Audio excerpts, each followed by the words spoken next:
સુરત મહાનગરપાલિકામાં સત્તારૂઢ પક્ષ દ્વારા નવા હોદ્દેદારોના નામ જાહેર કરવામાં આવ્યા છે.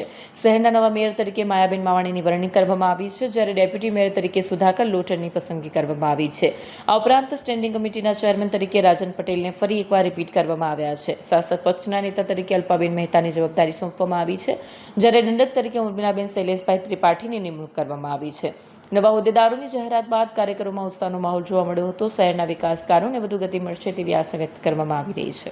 સુરત શહેરમાં મેયર તરીકે મારી જે નિમણૂક થઈ છે, તો હું સુરત શહેરના વાસીઓને હું એટલું કહીશ કે પ્રાથમિક સુવિધાની જે પણ જરૂરિયાત છે, જે પણ પ્રશ્નો છે, તે હું હંમેશા કટિબદ્ધ રીતે સોલ્વ કરીશ. અને સૌનો આભાર વ્યક્ત કરું છું, જેમાં નરેન્દ્રભાઈ મોદી સાહેબનો, તમામ નેતાશ્રીઓનો, મારા સંગઠનનો, 30 વોર્ડના ચૂંટાયેલા મારા તમામ કોર્પોરેટર મિત્રોશ્રીનો પણ હું અહીંયાથી આભાર વ્યક્ત કરું છું. અને 30 વોર્ડના કોર્પોરેટરો સાથે રહી અને વોર્ડના તમામ પ્રશ્નો ઉકેલવાનો હું પ્રયત્ન કરીશ.